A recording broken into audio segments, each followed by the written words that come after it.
하나님 말씀은 신약성경 고린도전서 4장 14절에서 17절까지입니다.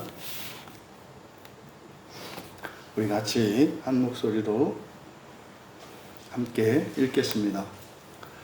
내가 너희를 부끄럽게 하려고 이것을 쓰는 것이 아니라 오직 너희를 내 사랑하는 자녀같이 권하려 하는 것이라.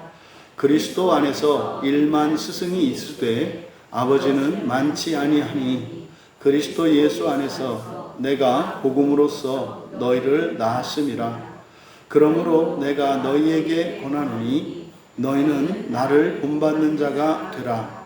이로 말미암아 내가 주 안에서 내 사랑하고 신실한 아들 디모데를 너희에게 보내었으니 그가 너희로 하여금 그리스도 예수 안에서 나의 행사 곧 내가 각처 각 교회에서 가르치는 것을 생각나게 하리라. 아멘.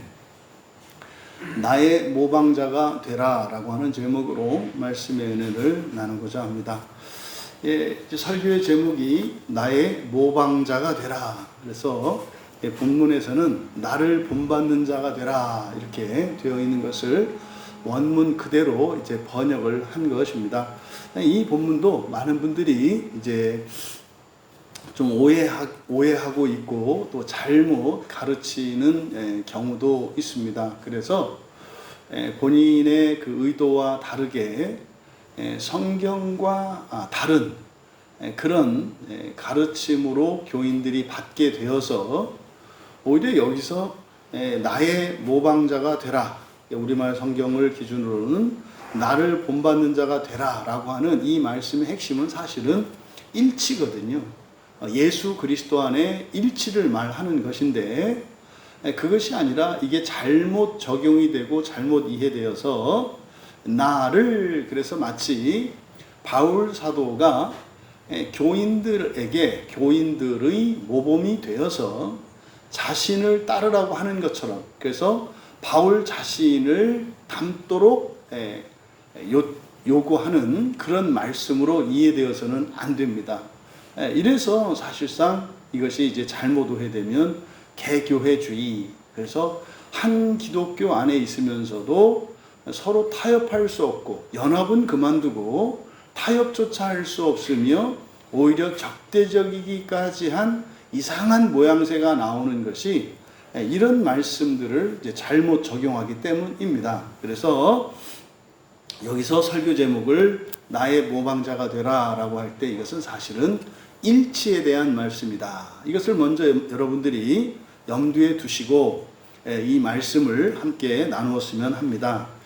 먼저 바울 사도께서 14절의 이 말씀은 자신이 하고자 하는 이 말씀이 사랑의 훈계임을 밝힙니다. 그래서 굉장히 단어를 조심스럽게 아주 심사숙고해서 이 어휘들을 선택한 것을 우리가 알 수 있습니다. 그냥 내용만 우리가 이렇게 생각을 하면 뭐 부끄럽게 하지 않으려고 이렇게 쓴 게 아니라 뭐 사랑하는 자녀같이 권하려고 해서 이렇게 뭐 망신 주려거나 혼내려고 하는 게 아니라 그냥 정말 사랑하는 마음으로 준다.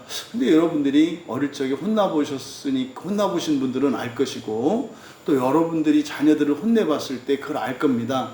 부모의 입장과 자녀의 입장이 얼마나 다른지. 부모가 아무리 내가 너 미워서 이러는 거 아니고 너 사랑해서 그래 이렇게 이야기했을 때 자녀들은 그거에 반도 못 알아듣거든요. 왜요? 일단 잔소리로 듣기 때문에 그게 전달이 안 돼요. 그러니까 뭐 요즘에 20대 트렌드가 있다 그래요. 이제 오늘 병원에서 이제 예배드리다가 간호사들에 대해서 한번 물어봤거든요. 요즘 이제 그 학교 막 졸업하고 들어온 초년생 20대 이런 간호사들과 예전 간호사들 이제 좀 다르지 않느냐. 그때는 이제 딱 그 얘기를 하더라고요. 이게 특징이 그래요. 20대 들어온 간호사들의 특징이 잘 쓰는 말이 있대요. 내가 왜요? 내가 왜요? 이 말을 잘한대요. 이것 좀 해라 그러면 내가요? 왜요? 이 말이 그냥 계속 습관적이래요. 그러니까 아니 그거 할 수도 있는 거 아닌가? 내가 왜요? 그러니까 이게 사실은 뭡니까? 큰 이 갭이 있는 거예요. 그러니까 이런 기준이 큰 갭이 있어요. 그래서 하다못해 한 시대에 있는 세대 간에도 이런데 심지어 부모와 자녀 세대 사이에 이 세대 차는 얼마나 크겠으며 또 더군다나 이것은 훈계와 관련되는 것이기 때문에 그 훈계를 하는 그것이 야단치거나 비난하는 게 아니고 사실은 잘하고 있어. 그러니까 사실은 주마가편이라는 말이 있잖아요. 달리는 말에 채찍질한다는 게 뭡니까? 잘하는 사람을 더 잘할 수 있도록 하는 거잖아요. 그러니까 사실 14절의 내용이 그런 내용이거든요. 그런데 문제는 전달이 안 돼요. 이게 쉽지가 않습니다. 그래서 바울 사도께서 굉장히 이 14절의 말씀에 정말 아주 조심하시고 조심하시는 것을 느낄 수가 있는 게 여기에 사용되는 단어들 때문에 그래요. 이제 우리말 성경에 내가 너희를 부끄럽게 하려고 이것을 쓰는 것이 아니다. 여기서 부끄럽게 하다라고 이제 번역된 이 단어가 엔트레포라는 말입니다. 예, 엔트레포, 익숙한 게 트레포라는 말이거든요. 예, 우리 성경에서 또 우리 기독교 신앙에서 아주 중요한 그 키워드들이 있단 말이에요. 구원과 관련해서. 그 가운데 회개. 그 회개에서 의지적인 회개를 나타낼 때 에피스트레포 그러거든요. 이 에피스트레포 할 때 이 트레포라고 하는 말이 반전시킨다는 뜻이에요. 그러니까 앞에 n을 붙인 트레포, n과 트레포의 합성어입니다. 그러니까 지금 우리말 성경에 부끄럽게 하다라고 번역한 이 엔트레포의 사전적인 의미는 반전시킨다는 뜻이에요. 반전시킨다. 그래서 이게 대부분 우리말 성경에서는 존대하다. 이제 복음서에서는 다 존대하다로 쓰여 있어요. 그래서 이거는 이제 포도원 비유에서 그 악한 농부들 있잖아요. 예, 주인이 돌아와 가지고 이제 삭슬 그동안 이제 한 것에 대해서 수익을 이제 가져오도록 심부름꾼을 보내는데 다 죽이잖아요. 때리고 쫓고 막 이러잖아요. 그래서 마지막에 보내는 게 이제 아들인데 아들을 보내면서 아버지 그 주인이 생각하는 게 뭐예요? 아들을 보내면 그들이 함부로 하지 못할 것이다. 존대할 것이다. 그때 사용된 단어가 이 엔트레포입니다. 그러니까 엔트레포를 부끄럽게 하다라고 번역하는 것은 좀 이게 거리가 있어요. 예, 이렇게 존대하다라고 다른 곳에서 번역되고 있으니까 말이에요. 또 이것이 히브리서 12장 9절에서는 공경하다라고 번역되어 있어요. 공경하다. 그리고 바로 여기 고린도전서 4장 14절과 디도서 2장 8절 요 이 두 군데에서만 부끄럽게 하다라고 번역되어 있는데 뭐 존대하다, 뭐 공경하다, 부끄러워하다, 뭐 이렇게 부끄럽게 하다, 뭐 이런 의미는 사실은 기본적인 의미는 뭐다? 반전시키는 거예요. 반전시키는 거. 그러니까 괜찮다고 생각했던 것을 괜찮지 않은 거구나.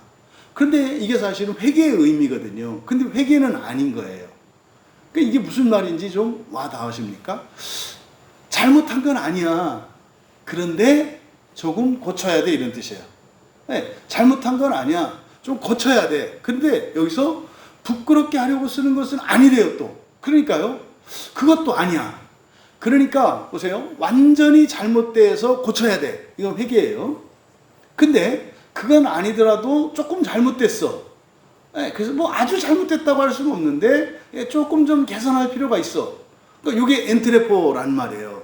그런데 그게 아니라는 거예요. 그것도 아니라는 거예요. 그러니까 지금 14절 상반절에서 우리말 성경으로 이렇게 번역해 놓은 것만으로는 충분히 그 뜻을 드러내지를 못해요. 그러니까 지금 14절 상반절은 이게 틀린 건 아니야. 잘하고 있어. 근데 또 그대로 있으면 안 돼. 왜요? 우리 그리스도인이 부활의 소망을 가지고 살아가는 사람들의 특징은 뭐예요? 비교급의 인생이란 말이에요. 더. 이건 탐욕이 아니잖아요. 부활에 이르기까지 우리는 사람에 멈추지 않고 이 세상의 안정과 이런 부귀 영화에 만족하지 않고 하나님 나라와 부활에 이를 때까지 우리는 더 비교급의 인생을 살아가는 거잖아요. 그러니까 이것을 지금 14절 상반절에서 나타내려고 하는 겁니다. 그래서 여기를 그대로 번역하자면 너희를 반전시키기 위해 이것들을 쓰는 것은 아니다. 이랬을 때 이 엔트레포라는 단어를 쓴 것에서 회개는 아니라는 거. 그러니까 뭐요? 지금 이 사람들이 잘못하고 있는 건 아니에요. 잘못하고 있는 건 아니라는 것을 나타내기 위해서 에피스트레포 하지 않고 엔트레포 했다라는 거. 그런데 여기서 우리말 성경으로는 부끄럽게 하다 이렇게 번역되어 있는데 실제 히브리어로 성경에 부끄럽게 한다, 수치스럽게 하다라고 하는 단어가 있어요. 카타 이스키노라고 하는 말인데 로마서 9장 33절에 대표적으로 이제 한 본문을 들면 그를 믿는 자는 부끄러움을 당하지 않을 것이다 수동태로. 그래서 카타 이스키노 이게 이제 부끄럽게 하는 거예요. 우리가 근본 감정 이야기할 때 수치심 있지 않습니까? 그러니까 내가 잘못했거나 도덕적으로나 율법적으로나 양심적으로 그리고 사람의 인격에 미치지 않는 이런 일을 했을 때는 우리가 당연히 느껴야 하는 근본 감정이 뭐예요? 그게 수치심이라고요. 그 부끄러움을 느껴야 돼요. 근데요, 그렇지 않을 때 느낄 필요는 없는 거죠. 하지만 우리는 그 수치심을 느낄 때 거기에서 우리는 그것을 사랑으로 승화시켜야 한단 말이죠. 그래서 부끄럽게 하다라고 하는 정확한 단어가 카타 이시키노라는 단어가 있어요. 그러니까 여기에 엔트레포를 부끄럽게 한다라고 번역하면 안 된다고 말씀드리려고 하는 거예요. 근데 바울 사도가 이 단어를 쓴 것은 사실 뭐다? 회개한다는 말, 그러니까 회개는 아니다. 그런데 고칠 게 있다. 근데 그것도 아니다. 그러면 왜 말할 필요가 없잖아요. 근데 말하고 있잖아요. 그러니까요, 아주 작은 그 조그만 어떤 변화, 그것을 이제 뒤에 하반절에 가면 내 사랑하는 자녀같이 권하려고 하는 것이다. 그래서 이제 권하다라고 번역된 이 단어가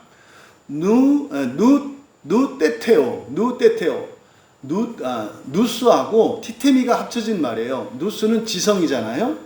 티테미는 노타라는 뜻이거든요. 누테테오라고 하는 단어인데 이 누테테오는 그러니까 바로 뭡니까? 지성의 변화예요. 지성의 변화를 주려고 하는 거다. 그러니까 이건 말입니다. 뭐 잘못하고 이런 게 아니라 사실은요, 이렇게 진전을 위한 거예요. 더 좋은 방법. 뭐 예를 들어서 학생들이 학원에 가서 이제 공부를 이제 학원에 가서 배우는데 사실은 학원에서 배우는 것은 어떤 학문하는 것이나 이런 어떤 참된 어떤 지식을 습취하는 게 아니라 사실은 기술을 배우거든요. 문제 푸는 기술. 빨리 문제의 요지를 파악하고 답을 빨리 찾는 법. 또 수학 같은 경우에 계산 과정을 줄여서 시간을 줄이는 법. 이런 것들을 배우거든요. 그러니까 그렇게 안 하면 답을 못 찾는 건 아니에요. 그런데요, 더 빠른 시간 내에 더 많은 문제를 풀어야 하기 때문에 그래서 이제 그런 아주 정교한 테크닉들을 가르친단 말이죠. 그러니까 지금 14절에서 바울 사도께서 말씀하려고 하는 의도는 바로 그겁니다. 고치긴 고쳐야 해요. 그때 이거는 뭐예요?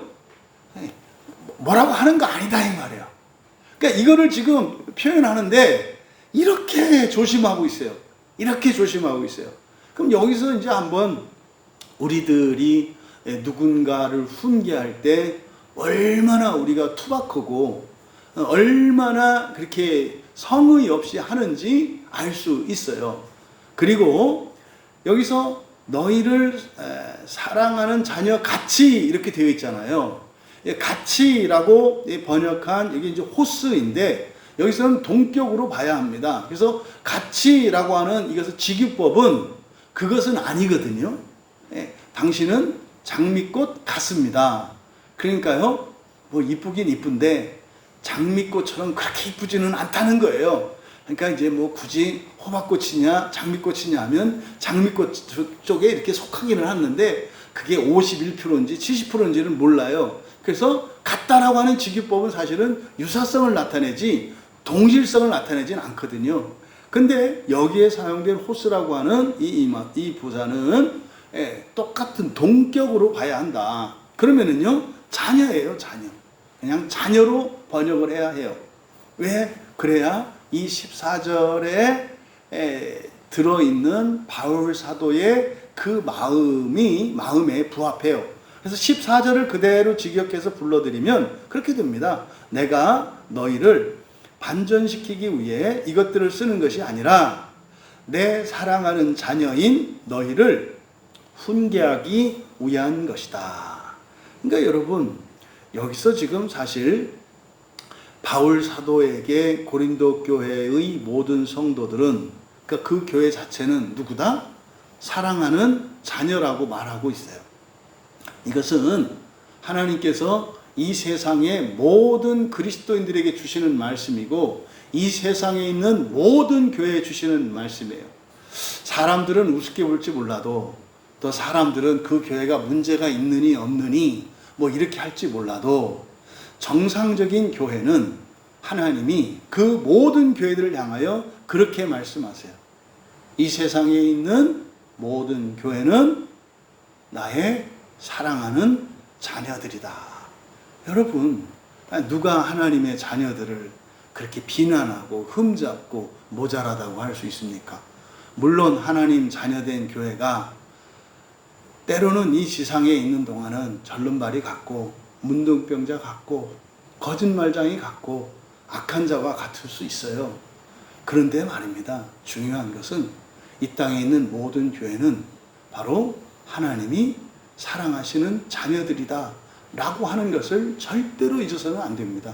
사실은 이걸 넓게 적용을 했을 때 이 세상의 모든 사람들이 하나님이 사랑하시는 자녀라고 말씀하시는 것이거든요.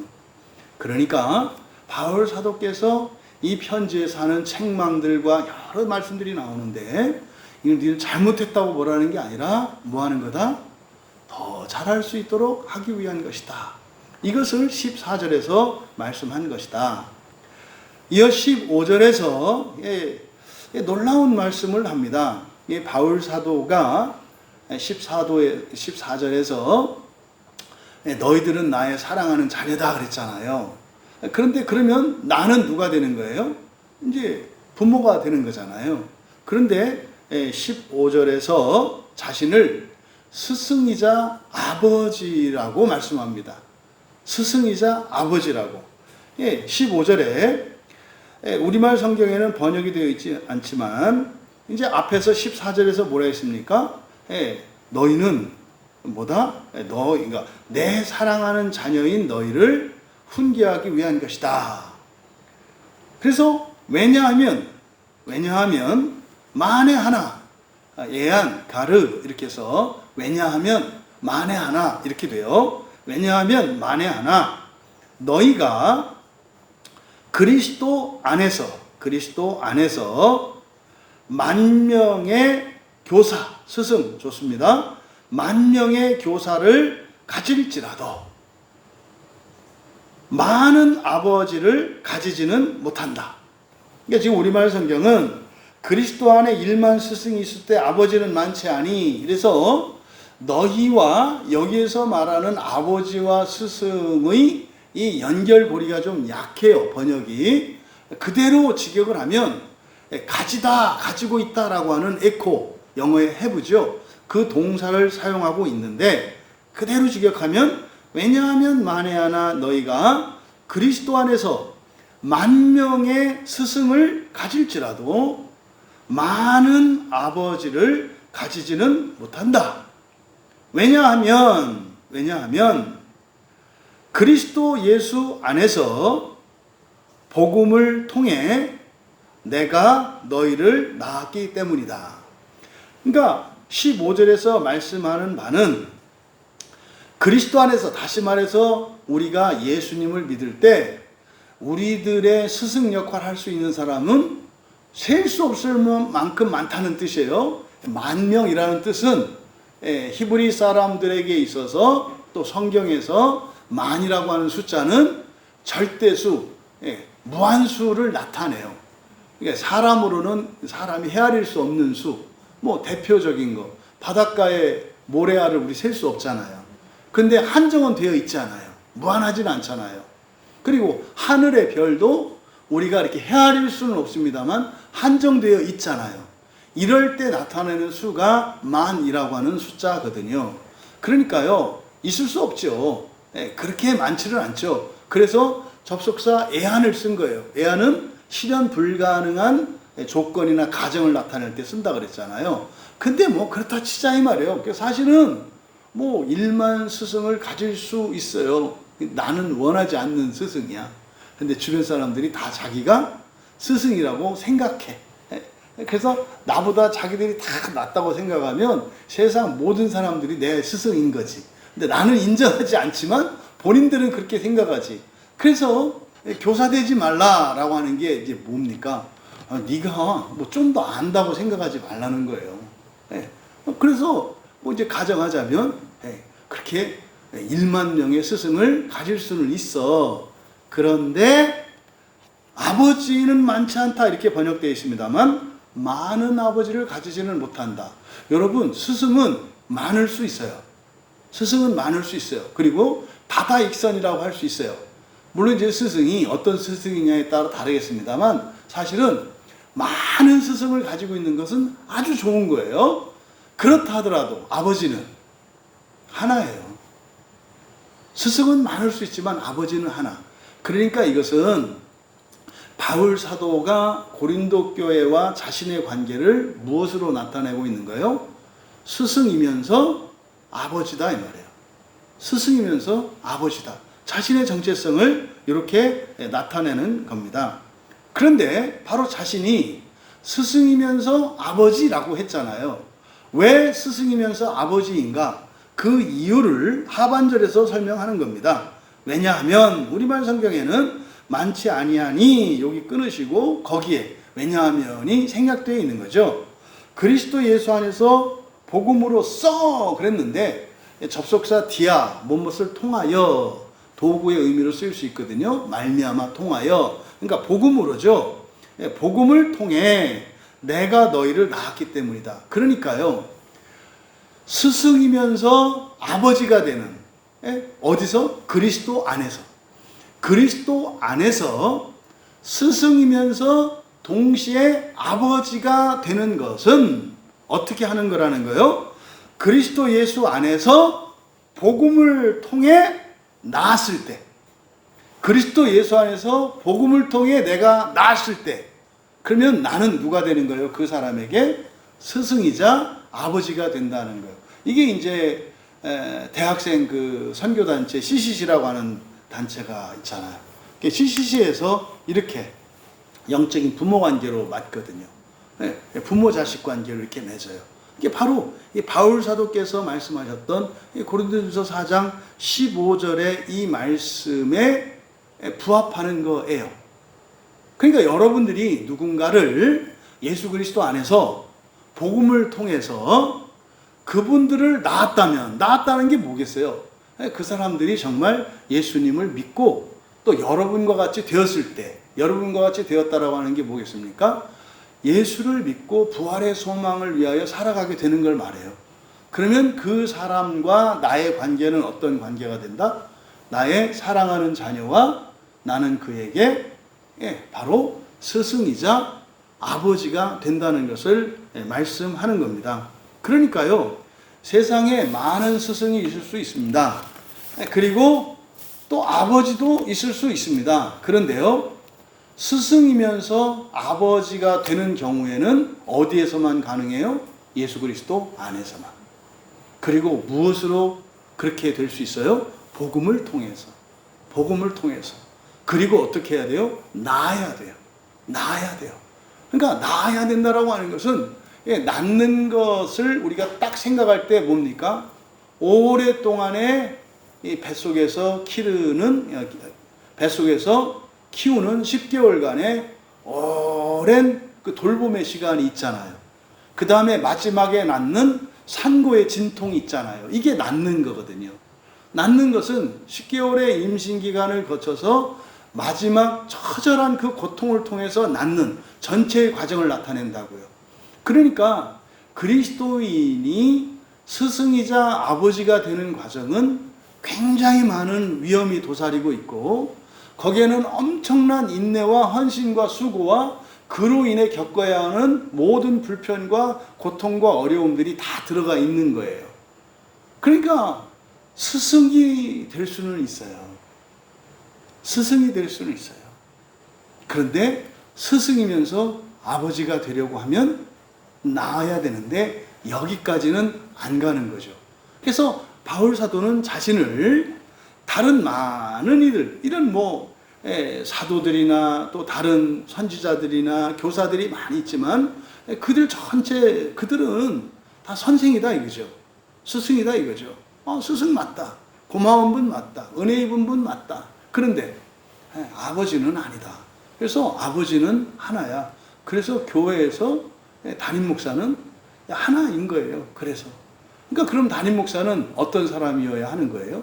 그리스도 예수 안에서 복음을 통해 낳는 사람이 되어야 하는 거죠. 이것은 단지 목사나 사도들에게만 주어지는 게 아니라 사실은 그리스도인들 모두에게 주는 겁니다. 그러면 스승이자 아버지가 되는, 예수 그리스도 안에서 스승이자 아버지가 되는 이 과정, 첫째가 예수 안에서이잖아요. 예수 안에서. 그럼 보세요. 낳는 사람이나 낳음을 받은 사람이나 똑같이 어디에 있어요? 예수 안에 있어요. 예수 안에 있어요. 그러니까 여기서는 우리가 이 관계를 아버지와 자녀로 이렇게 설명하고 있습니다만, 사실은 똑같이 그리스도 예수 안에서는 하나님의 자녀 이렇게 되는 거죠. 그럼 사실은 모두가 형제 자매가 되잖아요. 그래서 예수 안에서라고 하는 이 말씀은 주 안에서의 평등을 말씀하는 거죠. 그러니까 우리는 주님 안에서 평등해요.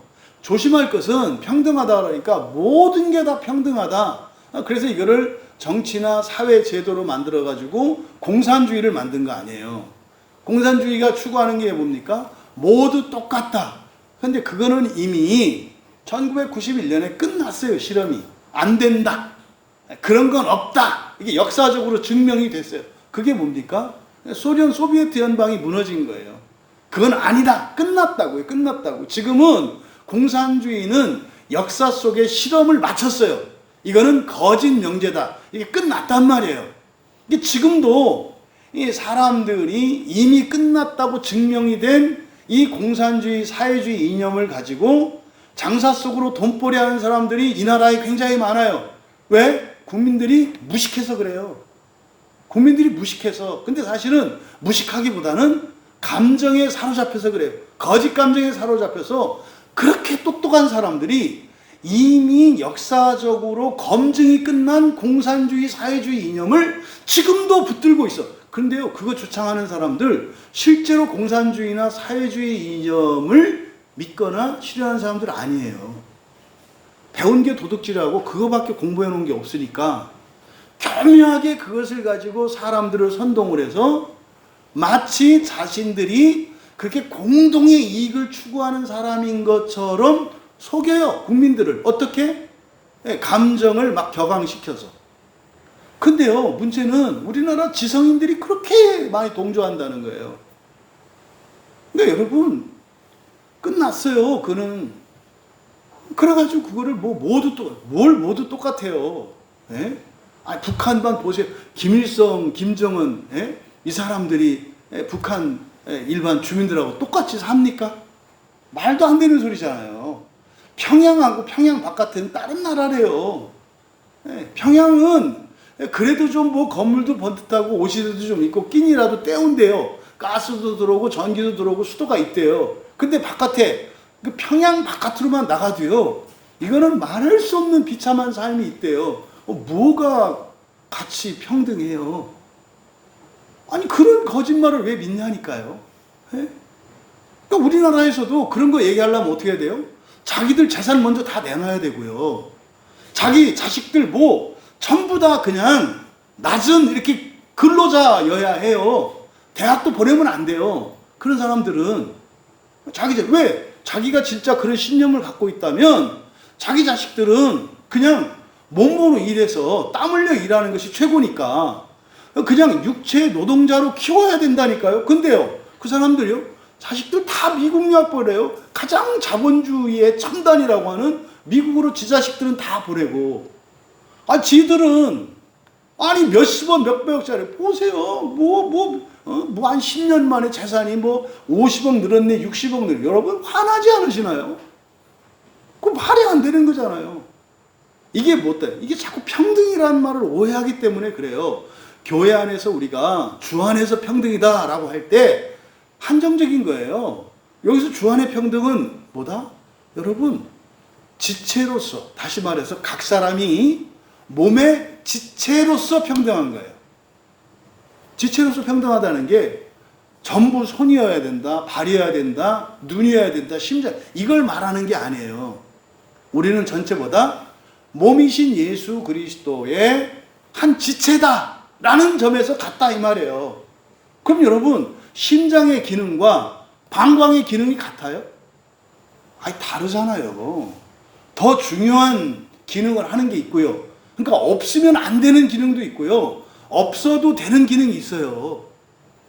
여러분, 새끼손가락 없는 거하고 엄지손가락 없는 게 똑같다고 생각하세요?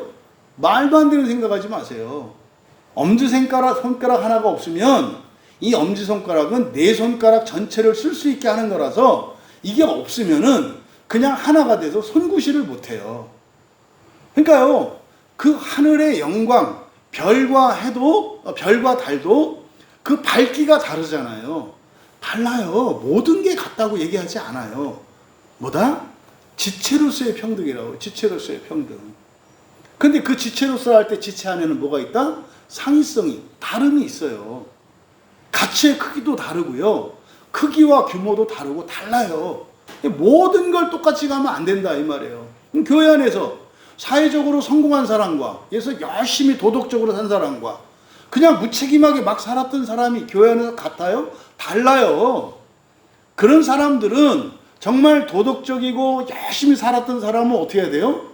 존중하고 존대해야 되는 거예요. 그렇다고 해서 더 나은 사람들이 절대로 자기보다 사회적으로나 인격적으로나 못하다 그래서 무시하면 안 돼요. 왜요? 예수님께서는 상대방을 나보다 더 낫다고 여기라 그랬으니까. 어느 누구도 그 사람을 모든 면에서 능가하는 사람은 없어요. 전체가 100이라고 할 때 99가지 능가할지라도 한 가지는 절대로 그 사람에 미치지 못하는 뭐가 하나 있어요. 하다못해 성질이라도. 다 능가하지 못해. 다 하나는. 그래서요, 왜 서로를 나보다 낫게 여겨라? 우리는 완전해 존재해야 되니까. 모든 사람이 가지고 있는 모든 장점과 아름다움과 탁월성을 다 갖춰야 되는 사람들이기 때문에 하나도 빠뜨리면 안 되기 때문에 서로를 나보다 낫게 여기라고 하는 거거든요. 그래서 이 지체로서의 평등이라는 이 개념 속에는 모두 똑같다가 아니죠. 그죠? 그 안에는 뭐가 있습니까? 다양성이 있다고요. 다양성이. 그래서 전체성과 이 다양성이 항상 공존하는 거예요. 이걸 뭐라 그래요? 질서라고 한다고요. 이 코스모스라고 하는 우주가 어떻습니까? 수많은 별들로 이루어져 있는데 다 다르잖아요. 크기도 다르고 특성도 다르고. 그런데 코스모스라고 하는 질서 정연한 체계 안에 있잖아요. 그 안에 막 폭발도 있고 변화도 있잖아요. 근데요, 이게 우주 전체를 무너뜨리지 않거든요. 그래서 전체의 통일성, 그리고 그 안에 있는 다양성, 이것을 성경에서 평등이라고 말하지, 획일적으로 모든 별의 크기를 똑같이 하고 밝기 똑같이 하고 아니다 이 말이에요. 아니다 이 말이에요. 그래서 우리의 이것을 신부는 그래서 형제와 자매라고 하잖아요. 형제와 자매라는 점에서 우리가 평등하다. 한 부모의 자녀로서. 또 복음을 통해 수단이에요. 우리가 스승이 되는 수단은 뭐라고요? 복음이라고요. 그러니까 복음이 아닌 다른 것은 스승되지 않아요. 예수 안의 스승은 복음으로 하는 거예요. 복음으로. 종종 목회자들이 이제 요즘에 그렇죠. 이제 산업화 이후에 우리나라가 이제 굉장히 성장하고 성숙하다 보니까 실제로 어떤 각 분야의 전문가들이 교회 안에 많잖아요. 그럼 예를 들어서 예전에는 뭐 한 4, 50년 전에는 목회자가 거의 모든 면에서 교인들보다 더 나았어요. 4, 50년 전에는. 그러니까 경건에 있어서나 또 지식에 있어서나 뭐 여러 가지 문화나 이런 데 있어서 목사가 맨 앞섰습니다. 그러니까 교인들이 사실은 그냥 아무 소리 안 하고 그냥 무조건 뭐 그냥 목사님을 하나님 따르듯이 그냥 순종할 수 있는. 그러니까 과거에 우리나라 일반 그 신자들의 지식의 정도나 또 그들의 인격이나 삶의 정도가 낮은 상태에서는 사실 신앙생활하기 좋았어요. 왜? 그냥 목사님 믿고 따라가면 되니까. 왜? 모든 면에서 나보다 목사님이 우월해. 그런데 이제 나라가 발전하고 교육 수준이 올라가면서 성경을 제외한 다른 부분에 있어서의 지식이나 이런 부분들은 목사들보다 교인들이 훨씬 더 뛰어나고 전문적인 분들이 생겨나게 생겼어요. 생겼지. 이제 그런 상황이 됐죠.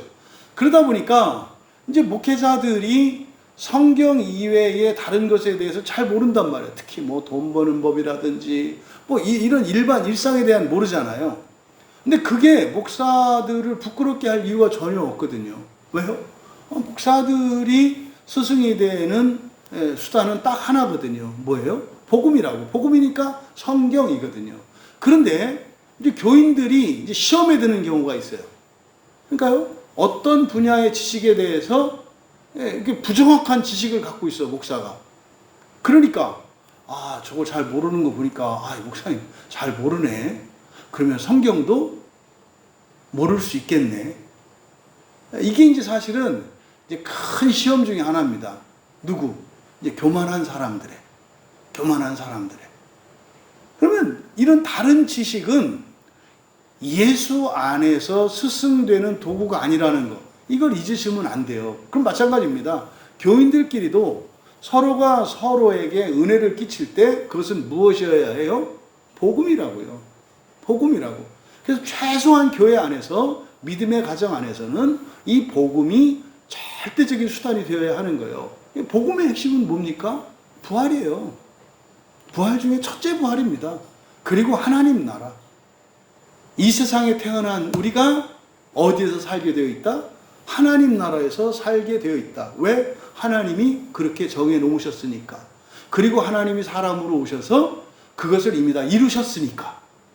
그러니까 이 세상이 우리가 영원히 살 세상이 아니에요. 완전한 세상이 여러분을 위해 준비되어 있다니까요. 거기에 여러분 집도 준비되고 있다니까요. 왜 준비되고 있다 그래요? 여러분 살아 있으니까. 다 준비됐으면 여러분 거기 간다고요. 지금 아직 그 입주 날짜가 안 돼서 여기 있는 것 뿐이에요. 그러니까 살아 있는 거 보니까 여러분 집이 아직은 완공 안 됐나 봐. 준공이 이렇게 떨어져야 들어가는 거거든. 그런 거죠. 그래서 여러분들이 그 약속, 그 소망을 가지고 사셔야 한다. 그래서 우리의 유일한 수단은 뭐다? 복음이다. 이 복음은 사실 이제 성경에서 우리에게 주는 좋은 소식이잖아요. 좋은 소식 할 때 제발 뭐 예수님이 뭐 사람은 죄인으로 태어났어요. 당신을 위한 구원의 계획을 갖고 계시는데 뭐 예수님이 당신을 위해서 십자가 제발 이거 이제 바뀌어야 돼요. 저도 이게 사실은 되게 복음 전할 때 그때도 막 하는데 은혜를 받아 이렇게. 그러니까 그냥 성령의 역사인 거예요. 그러니까 좀 틀려도 성령께서 역사하시면 그 일이 일어나더라. 하지만 우리는 바른 복음에 대한 이해가 있어야 한다. 복음은 절대적인 거예요. 절대적인 거예요. 그러니까 복음 그렇습니다만 좋은 소식이라는 것은 절대적인 거라고. 그러면 절대적인 좋은 소식이라는 건 뭡니까? 모든 사람에게, 모든 때에, 언제나 어디에서나 어떻게 해서라도 복음이 되는 거예요. 이게 복음의 절대성이에요. 근데요, 복음이 좋다는 거를 딱 했는데 좋은지 모르겠는데 그걸 막 설득을 해가지고 설명을 해서 좋지? 아직 모르겠는데 또 이제 막 해가지고 그러니까 조금 좋은 것 같긴 한데 또 이제 막 해가지고 막 믿음이 없구나. 다음에 다시 만나자. 이게 아니에요. 좋은 거는 좀 여러분 오늘 예배 끝나고 이렇게 주먹만한 금덩어리 하나씩 주면 좋지 않아요? 이걸 설명해야 되나? 하이 됐어요. 이러나? 아니잖아요. 아니 주먹만한 금덩어리 하나도 사람들이 언제 어디서나 절대적으로 좋지 않아요?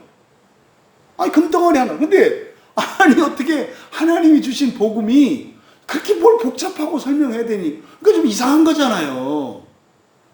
금덩어리만도 좋지 않은 사람들이 말하는 복음의 진술의 내용들. 그 복음의 내용은 사람이 신이 된다는 얘기고요. 완전한 세상에서 살게 될 건데 천사를 부리면서 살 거라는 거예요. 그러니까 믿느냐 안 믿느냐, 진짜냐 가짜냐, 천사냐 뭐 이런 거 따지지 말고 이게 사실이고 그렇게 된다면 좋아요 안 좋아요? 좋다니까요. 이렇게 복음이 전해져야 그 다음에 성령의 역사가 나타나는 거예요. 그럼 좋겠는데 웃기는 거지. 그래서 그 전에 듣고 나서 복음 듣고 어떤 사람이 가는 거예요. 가면서 어떻게 해요? 자꾸 웃겨. 저 사람도 참 똑똑하고 멀쩡한 사람인 줄 알았더니 머리가 헷가닥하네. 무슨 사람이 신이 됐고 무슨 천사를 다스리고 제 SF 영화를 많이 봤나 봐. 뭐 이제 이런 얘기를 하는 거지. 근데요 요즘에 정말 느끼는 게요, 이 마귀놈의 새끼가 전략을 이렇게 이제 우리의 상상력을 문화로 만들어내는데, 요즘 메타버스라는 말 아시죠? 지금 여러분들은 이미 메타버스 속에 들어가 있거든요.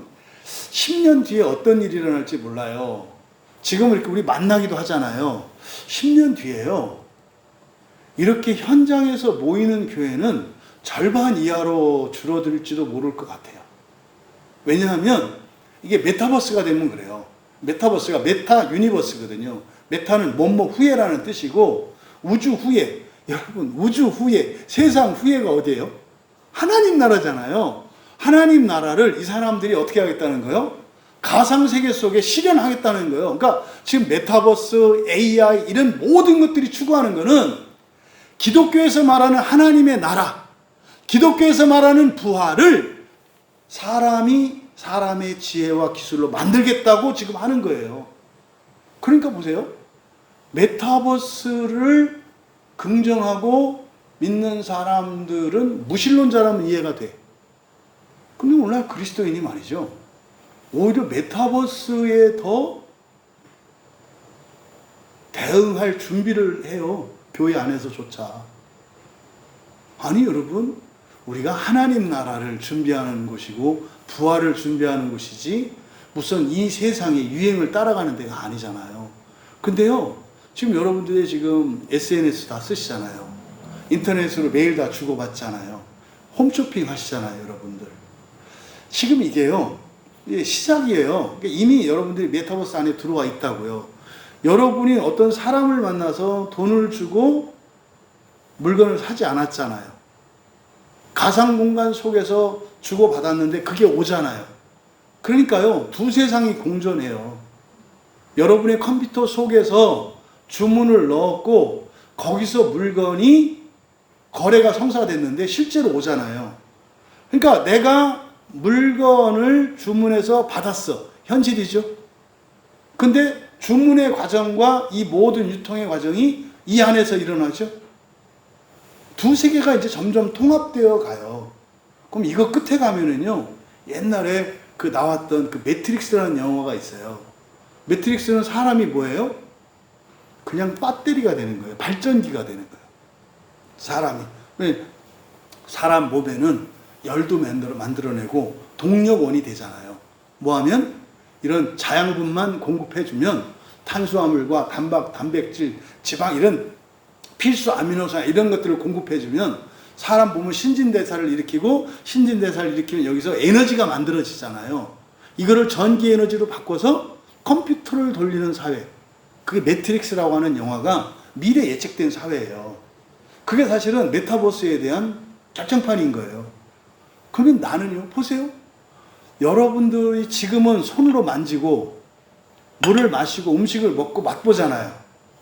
근데 여러분, 그냥 좀 있으면 이제 컴퓨터 게임이 그런 게 있어요. 이게 컴퓨터 속에서 손으로 이렇게 잡는데 실제로 느껴져요. 실제로. 피부를, 이 촉감을 느껴요. 이건 이제 아직 상용화는 안 됐지, 기술은 이미 나와 있어요. 그러니까 사람이 사람을 만질 필요가 없어요. 직접 이렇게 가상 공간에서 만질 수가 있다고요. 여러분, 엄마와 아이 사이에 애착 관계가 생기는 것이 촉감이거든요. 이 촉각을 통해서. 근데요, 이제 아기는 낳아야죠, 사람이. 예를 들어서 엄마가 아기를 낳아요.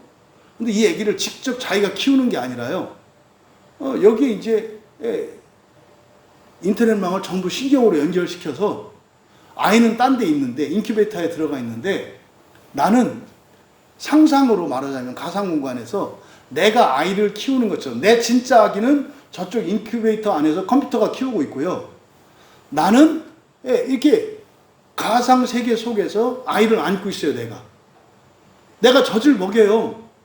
얘가 진짜로 내 젖을 빨고 내가 이 아이의 그 아기 살을 감촉을 느낀다니까요. 그럼 나는 아기를 키우는 줄 알아요. 근데 사실은 뭐 하고 있어요? 그냥 식물인간 상태에서 여기에 전기줄 파이프를 이어놓고 그냥 인큐베이터 같은 액체 속에서 이러고 있는데, 나는 실제로 그렇게 하는 것처럼 똑같이 느껴요. 이게 지금 메타버스의 최종 종착지거든요. 그럼 실제로 자기 몸을 가지고 살아가는 사람들은 극소수의 사람들만 있고, 나머지는 그런 식으로 가는 거예요. 지금 보세요. 여러분, 몸 쓰지 않는 거 조심하셔야 돼요. 여러분, 빨래, 세탁기가 하잖아요. 그렇다 해서 그 손빨래 해라 이 얘기 하는 거 아니에요. 알고 쓰시라는 거야, 알고. 그러니까 노동을 해야 될 때 그 이유가 있어. 어쨌든 지금 이 메타버스 세계가 사실은 추구하는 게 성경에서 말하는 하나님 나라와 부활이에요. 이게 이미 이 세상 속에서는 성경의 복음을 받아들였어요. 그리고 이 사람들은 그것을 믿어요. 그래서 그걸 어떻게 해요? 대신 하나님이 이루어 주시는 게 아니라 우리가, 사람이 그것을 이루겠다고 하는, 이게 바벨탑을 쌓는 거하고 똑같거든요. 여러분, 이런 시대에 우리 그리스도인은 어디 있습니까? 부활이 어디 있느냐 하고, 하나님의 나라가 어디 있느냐 하고, 이게 이상하지 않아요? 그러니까 이런 어떤 시대적인 영적인 분위기나 이런 것들을 여러분들이 감지하실 수 있기를 바라요. 어쨌든 우리가 예수 안에서 스승되는, 그리고 아버지 되는, 이것은 바로 일치와 평등을 이야기하는데, 복음을 통해서라고 할 때 이것은 뭐다? 수단의 평등이다. 그래서 복음은 절대적이다. 그래서 복음을 정확하게 우리가 규정해야 하는데, 성경에 따르면 복음은 뭐다? 사람이 신이 된다는 것, 그리고 사람이 앞으로 살아갈 세상은 신들의 나라, 하나님의 나라라는 것, 그리고 사람들이 신들로 떠받들고 우상으로 섬기고 있는 천사들은 우리가 부려야 할 종들이라는 것. 이게 복음이에요. 이게 복음이에요. 이게 핵심이에요. 그럼 여러분들이 이것을 믿으면, 그걸 우스갯소리로 알았던 세상 사람들도 그거 가지고 진짜일까 실험하면서 이렇게 어마어마한 이런 과학의 발전, 이런 기술의 발전을 일으키는데, 그리스도인인 우리는 부활의 진전이 과연 일어나고 있는가? 기가 막힌 노릇이에요. 부활 후에 살아갈 그리스도인들은 뭐 이제는 아니라고 집어쳐 버린 것 같은 그것을 주워다가 세상에서는 어마어마한 이런 문명을 만들어내고 있잖아요. 그럼 메타버스가 현실이 될 거라고 하는 것을 믿지 않는 사람은 거의 없어요. 그런데 어떻게 그리스도인이 하나님의 나라를 믿지 않는가? 이것은 영적인 거죠. 그죠? 또 너희를 낳았기 때문에 낳는 거라 그랬죠? 그래서 바로 이 낳는 것은 뭡니까? 복음을 통해서 똑같이 예수 안에 있게 하는 거예요. 그러니까 이것은 사역과 사명의 평등입니다. 모든 그리스도인들의 삶은 복음으로 사람들을 예수 안에 있게 하는 거예요. 이게 우리들이 살아가는 목적. 이것을 하나님의 영광을 위하여라고 한다고요. 하나님의 영광을 위하여라고 말하는 게 바로 이 부분이에요. 그래서 사역과 사명의 평등.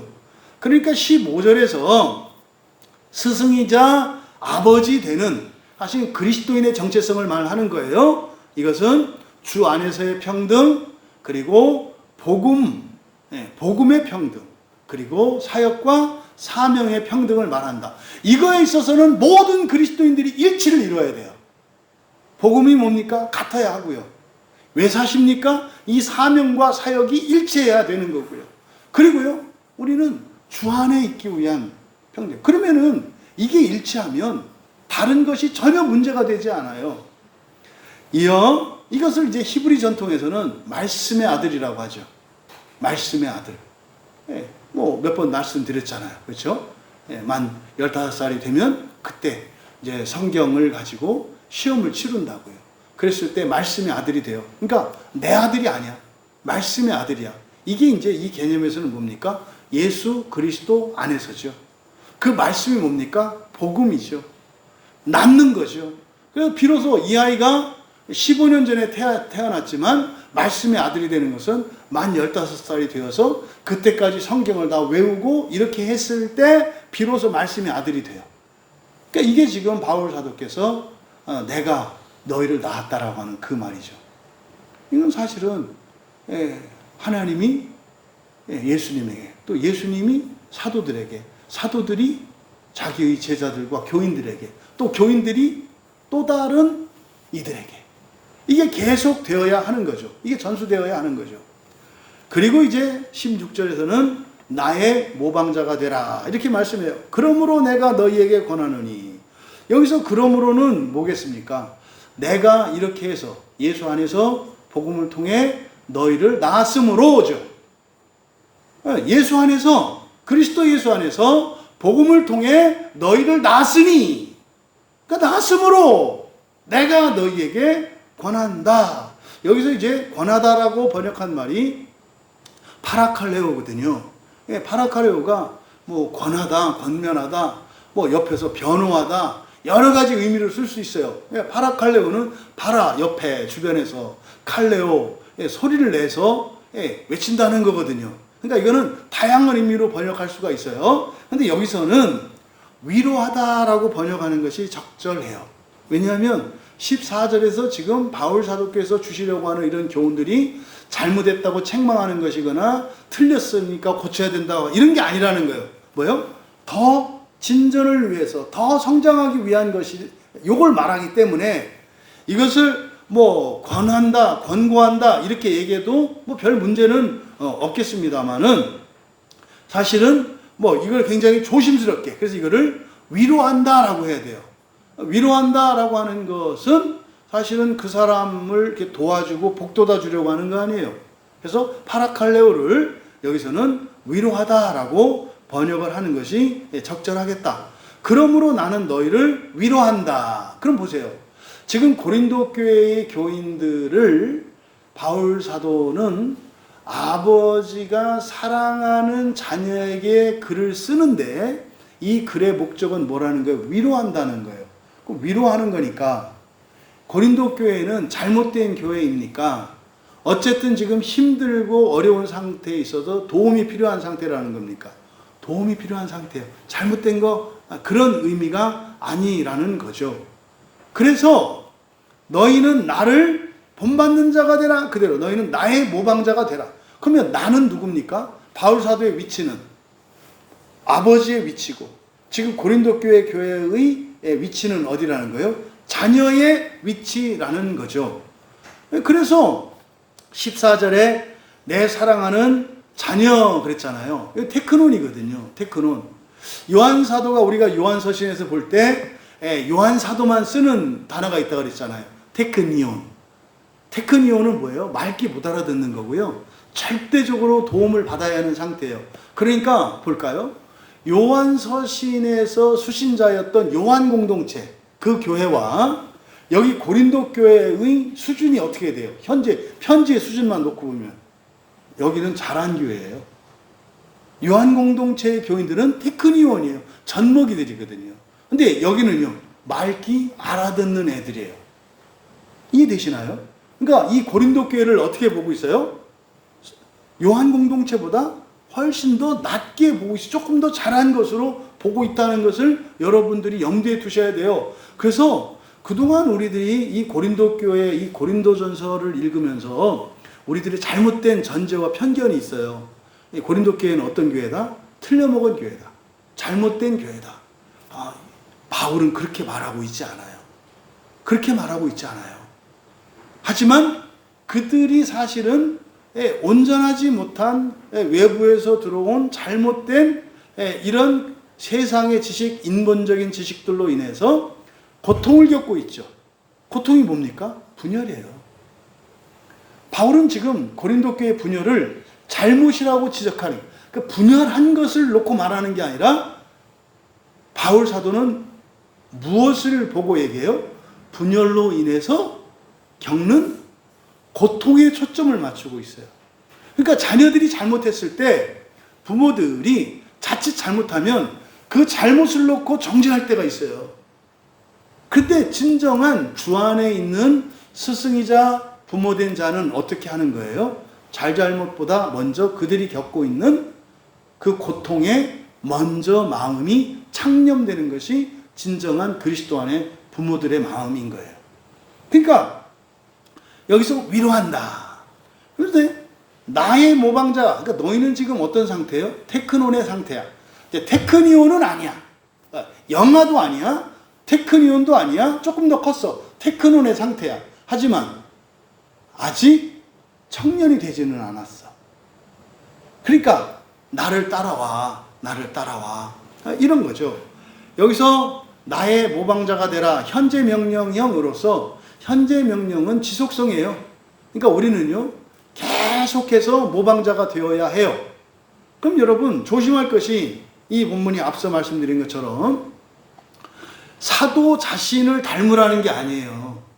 한 인간을 목표로 삼으면 안 돼요. 그래서 제가 교회 안에서 사실은 사람의 어떤 탁월한 사람의 모범으로서 사람의 이름이 거론되는 것은 위험해요.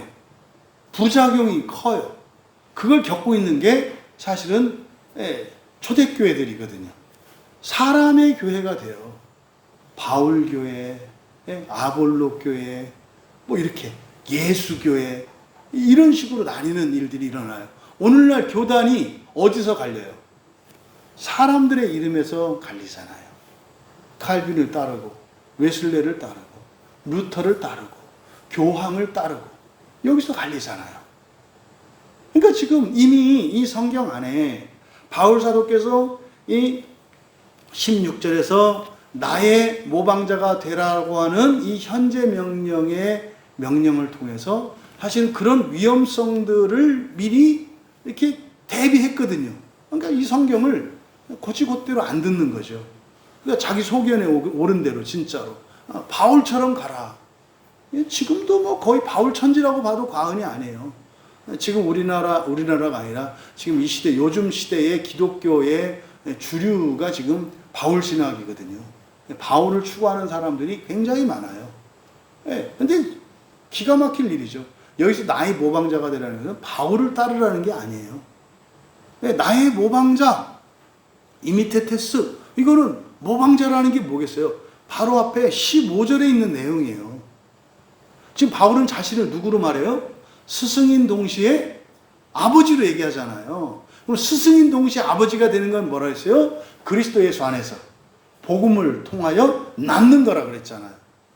자신, 여기서 지금 나의 모방자라고 하는 것은 바로 이걸 말하는 거예요. 15절에 있는 내용. 그리스도 예수 안에서 복음을 통하여 낳는 자가 되라는 거예요. 나와 같이 되라는 게 아니라. 그래서 이게 이제 문법적으로 나의 모방자니까 이거를 객체의 소유격으로 번역해서 나를 본받는 자가 되라. 우리말 성경처럼 이렇게 번역할 수도 있어요. 문법적으로는. 조심할 것은 나를 본받는 자. 그러니까 이것은 나를 본받는 자가 되라. 나를 본받는 자가 되라 라고 했을 때 바울 자신이 아니에요. 여러분, 바울처럼 되려면 어떻게 해야 돼요? 첫째, 1등 하셔야 돼요. 바울처럼 하려면 수석하셔야 된다고. 그 다음 어떻게 해야 돼요? 좋은 대학교 들어가셔야 돼요. 좋은 대학교도 그냥 좋은 대학교 아니에요. 최고의 대학교를 들어가야 돼요. 그래서 지금 목사들이 좋은 대학교 들어가는 것에 목을 매요. 그래서요, 신학교 자랑하잖아요. 나 어느 학교, 어느 교수 밑에서 공부한 사람이다. 왜? 바울을 본받는 자가 되려고 하니까. 바울은 1등이었으니까. 근데 희한하게 안 닮는 건 있어. 바울은 텐트 메이커였거든요. 그러면은 생계를 직접 따로 이렇게 꾸려요. 그건 또 안 닮더라고. 그거는 안 닮고 꼭 그런 것만. 그러니까 누구예요? 잘난 사람들이 목사들이 많아요. 여러분, 잘난 것이 사람들이 따르는 이유가 되면 그거는 앞에서 말씀하신 복음을 통하여가 아니잖아요. 그의 탁월함을 통하여가 되잖아요. 그럼 이게 스승이면서 아버지는 될 수 없는 거예요. 오히려 모자란 게 낫다니까요. 그래서 바울이 그 핸디캡을 극복하려고, 그 핸디캡이 뭐예요? 똑똑한 거, 학벌 좋은 거, 최고의 정말 바리새인으로 율법을 어기지 않고 살았던 거, 인격, 이게 약점이었어요. 사도 바울에게는. 그래서 오히려 정반대로 산단 말이에요. 자기의 권리를 다 버려. 이게 뭐겠어요? 선한 고난의 삶을 살아요. 그러니까 사실은 훌륭했기 때문에 선한 고난의 삶을 살기에 좋았죠. 살고 보니. 근데 보통 어렵죠. 그러니까 사실은 우리가 이걸 잘 생각하셔야 돼요. 그래서 객체의 소유격으로 나를 닮으라고 말씀한 것으로 이해할 때 조심한 것은 바울 자신이 아니라 지금 여기서 모방자가 되라, 닮아라고 하는 건 뭐예요? 바로 앞에 14절, 15절의 내용을 얘기하는 거라고요. 그거를 이게 착각하니까 복음도 왜곡되고 예수 안에서 일치되는 게 아니라 오히려 여기서 교회가 지금 분열하고 있는 고린도 교회를 일치 연합시키려고 하는데 오히려 이 편지를 읽고 더 분열시키는 거에 대한 정당성을 얻는 말씀으로 이게 완전히 변질된단 말이에요. 조심해야 돼요. 그래서 그러니까 뭡니까? 끊임없이 예수 그리스도를 닮아가는 나 자신. 그러니까요, 예수 그리스도 안에서 하나가 되어가는 거, 그리고 어떻게 해요? 확장해 나가는 거죠.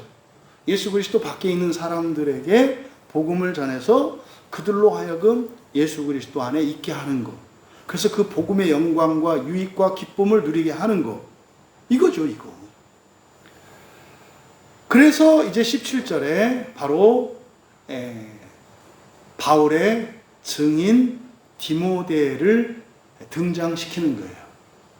그러니까 지금 바울이 이게 자기의 말로만이 아니라 정말 예수 그리스도 안에서 복음을 통하여 낳은 사람, 낳은 아이죠. 자녀. 디모데를 직접 보내는 거, 눈으로 보여줘요. 여러분들은 저의 예수 그리스도 안에서 복음을 통해서 낳은 자녀들이에요. 저에게 있어서. 그러니까 제가 여러분을 얼마나 자랑스러워하고 얼마나 사랑하겠어요. 그거는 뭐 하나님 그리스도의 사랑에 미칠 바는 아닙니다만 저의 분량으로서는 인간적으로 제가 할 수 있는 사랑의 한계치 안에 있는 분들이란 말이에요. 왜? 여러분들은 그리스도 예수 안에서 복음을 통해 내가 낳은 분들이니까. 그거예요. 조심하실 것은 이렇게 해서 자기가 무슨 하나님이야? 그 얘기가 아니라 그랬잖아요. 앞에서 그래서 15절 얘기할 때 주 안에서의 평등을 말했잖아요. 이거는 부모 자식 관계를 말하는 게 아니라 하나님 아버지가 나를 낳는 그것을 체감하고 그것을 살아내는 것을 말하고, 그러함에도 우리는 진짜로 인격적으로 아버지와 자녀의 관계가 아니라 우리는 지체로서 평등 안에서 하는 얘기라고. 그래서 바로 그 바울의 증인으로서의 디모데를 보내는 거죠. 그래서 17절에 이로 말미암아 내가 주 안에서 내 사랑하고 신실한 아들 디모데를 너희에게 보냈으니. 이 이야기를 쓸 때 정말 그 바울 사도가 얼마나 마음이 꽉 찼을까. 그러면서 한편으로 또 애릴 거예요. 왜? 이제 가봐야 금방 고린도 교회가 막 이렇게 따르는 게 아니라 거기에는 저항도 있고 핍박도 있고 막 반대도 있을 거기 때문에. 하지만 그러함에도 불구하고 어떤 시련과 환난이 있을지라도 반드시 하나님께서 열매 맺게 하실 것을 믿었기 때문에 꽉 찬 마음이 있었을 것으로 여겨져요. 그가 너희로 하여금 그리스도 예수 안에서 나의 행사 곧 내가 각 교회에서 가르치는 것을 생각나게 하리라. 이게 뭡니까? 이 17절에 있는 내용은 바로 14절에 있는 내용이에요. 14절과 같은 거죠. 바울은 항상 뭐 했다는 거예요? 그리스도 예수 안에서 복음을 통하여 나았다는 거예요. 그 증인이 누구라는 거예요? 디모데라는 거예요. 그러니까 나의 모방자의 증인으로서 보내는 거죠. 그래서 내가 주 안에서 사랑하고 신실한 아들 이렇게 되어 있습니다만 여기서 사랑하고 신실한 이게 피스톤이거든요. 믿는 이런 뜻이에요. 믿는. 내가 사랑하는 그리고 나를 사랑하는 내가 믿고 나를 믿는. 그러니까 디모데와 바울의 관계는 어떻게 해요? 서로 사랑하고요. 서로 믿는 관계라고 말한 거예요. 이것은 단지 내가 사랑한다, 내가 믿는다만을 나타내는 것이 아니에요. 여기는 그는 주님 안에서 나의 사랑받는 자녀이며 충실한, 그렇지만 신실한, 믿는 이런 뜻이에요. 믿는 사람이다. 그러니까 이때 여기서 내 사랑하고 신실한 아들이라고 하는 이것은 단지 바울이 디모데를 사랑한다는 것만 그리고 믿는다는 것만 나타내는 게 아니라 뭐다? 서로가. 디모데도 나를 사랑하고 나도 디모데를 사랑하고 나도 디모데를 믿고 디모데도 나를 믿는다는 의미예요. 우리들이 관계가 그렇죠. 나만 여러분을 사랑하는 게 아니라 여러분도 나를 사랑하시고 나만 믿는 게 아니라 여러분도 나를 믿으시잖아요. 이 관계를 나타낸 이거를 자녀라고 말한 거예요.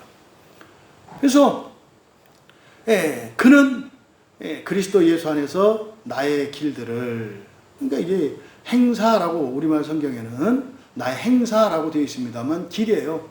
길이라고 하는 건 뭐겠습니까? 내가 살아온, 바울이 살아온 삶의 여정을 말하는 것이기도 하고 삶의 방식이기도 하겠고 또 하나는 성경에서 가르치는 복음의 진리를 따르는 길을 가르치는 거죠. 그러니까 그것을 디모데가 가서 얘기할 거예요. 진짜로요. 바울 사도는 저의 스승이시면서 저의 아버지이세요. 디모데가 증언을 할 거예요. 그분은 오직 복음을 통해서만, 오직 복음으로만 저를 가르치셨어요. 뭐 이렇게 일거수일투족 막 이렇게 막 율법으로 이래라 저래라 이렇게 한 게 아니라 복음으로만 저를 가르치셨어요. 뭐 이렇게 말을 하겠죠. 처음에는 저는 그러니까 열심으로, 디모데가 보면 굉장히 착실하고 성실하고 이런 사람이에요. 근데요, 병약한 사람이에요. 성경을 보면 연약하다고. 그러니까 사람들이 보기에 이렇게 빠릿빠릿하고 이러지는 못한 사람이야. 그런데 바울이 제자로 걷어들였죠. 그러면서요, 아마 디모데는 놀라운 어떤 병에서 고쳐지는 이런 치유의 경험이나 이런 표적들을 많이 봤을 거예요. 그러함에도 불구하고 그것이 문제가 되지 않아요. 왜? 바울 사도가 가지고 있었던 치명적인 약점, 보통 이제 안질로 이해하는데 그것 때문에 불행하다고 생각하지 않았거든요. 오히려 그런 연약한 것이 있어서 정말 하나님을 의지할 수 있고 은혜를 구할 수 있었기 때문에 오히려 나는 이게 완전히 낫지 않기를 바란 것처럼 보이거든요. 우리는 우리의 결핍이나 모든 문제를 무조건 해결하려고 하는데 사실은 이게 해결되면 어쩌면 내가 하나님에게서 멀어질 수도 있을지도 모른다는 것을 알아채고 우리 하나님 완전히 고쳐주지는 마세요. 완전히 해결해 주시지 마세요. 이렇게 성숙한 이런 신앙인들이 되었으면 하는 바람이 있어요. 그럴 때 잘 먹고 죽은 귀신은 때깔도 좋다니까 일단 줘보세요. 이런 진짜 무지몽매한 무모한 그런 생각은 하지 않았으면 좋겠다. 내 수준에 맞춰서 이 정도. 사실 우리들의 현재의 수준이 나에게 가장 최적화된 상태거든요. 하나님이 너 더 좋게 해도 되겠느냐 물어봤을 때 네 하나님 언제든지요 이렇게 하지 말고 하나님 한번 생각해 볼게요. 내가 지금 더 좋아져도 되나? 가만히 생각해 보는 거지. 그러면 내가 사실은 그동안 이렇게 어렵고 힘든 것 때문에 그래도 교회 한 번 더 가고 성경 한 번 더 보고 이랬는데 이 문제가 해결되면 내가 방만해질 것 같아. 그럼 이제 얘기해야 돼요. 아니요. 조금만 있다가 주세요. 하나님 서둘지 마세요. 왜 이렇게 보채세요? 조금 있다가 주세요. 하나님 이렇게 틈만 주려면 복을 주시려고. 좀 제발 좀 주님 좀 생각하시면서. 그럼 하나님이 어떻게 하세요? 얼마나 흐뭇할까? 그래도 주세요 하던 녀석이 옛날에 내가 아니잖아. 좀 기다리세요. 저도 주님만 알아요. 얼른 제가 변화돼서 주님이 그냥 주고 싶은 복을 저도 그냥 냉큼 받아먹고 이렇게 할 수 있도록 노력할게요. 지금은 아니에요. 주님 좀 늦추세요. 이렇게 엄마 아빠가 용돈을 탁 올려준다 그러면 저 주세요 이렇게 하는 게 아니라 뭐 이거밖에 안 줘 이러는 게 아니라 엄마 용돈 지금도 충분해요. 사실은 제가 이게 또 줄일까 했는데 아니요. 아직은 저한테 과분해요. 이렇게 할 수 있는 자녀가 있다면 여러분 부모로서 마음이 어때요? 허무하지 않을까요? 그런 거지. 엄마 나보다 그거 말고 엄마 화장품 하나 더 쓰세요. 이렇게 엄마 요새 뭐 피곤한 것 같더라. 보약 한 제. 이런 자녀들이 될 수 있기를 진심으로 바랍니다. 결국 지금 17절에서 예수님께서 전체 오늘 말씀에서 바울 사도께서 말씀하셨던 것은 사실상 예수님이 마태복음 28장에 18절에서 20절에 걸쳐 흔히 말하는 대위임 명령이잖아요. 가가지고 제자를 삼고 가르쳐서 지키게 하고 세례를 주어서 내 안에 있게 하라고 하는 그 대위임 명령을 바울의 언어로 표현하고 있는 거예요. 그리고 예수님의 그 대위임 명령을 따라서 디모데라고 하는 제자이자 사랑하는 아들을 낳았어. 그래서 그 아들을 보여줌으로써 이거 너무 좋다. 너무 행복하다.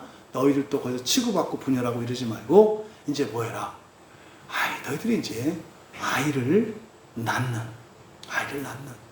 그래서 너희들도 이제는 스승 될 만하고 또 아버지가 될 만하니까 그냥 애들처럼 나만 위해서 아웅다웅 그렇게 살아가는 교회가 아니라 정말로 주님의 명령을 다할 수 있는 그런 성숙한 어른된 교회가 되라고 하는 그런 말씀입니다.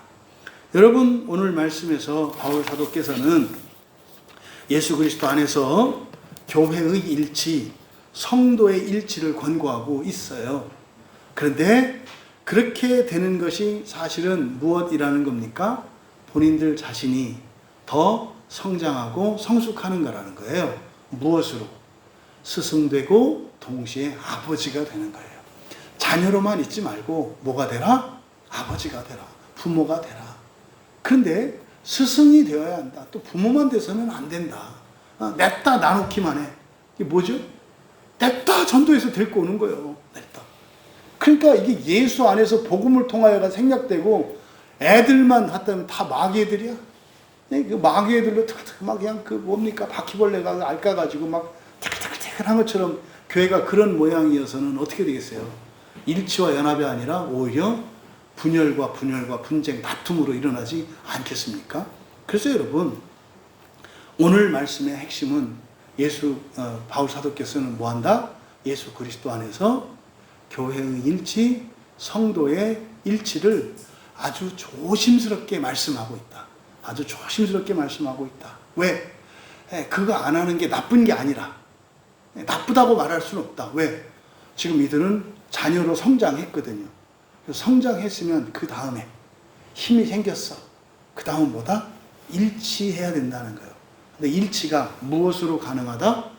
자녀의 상태에서 벗어나 부모가 되려고 할 때 그것이 가능하다라는 거예요. 조심할 것은 부모만 돼서도 안 된다.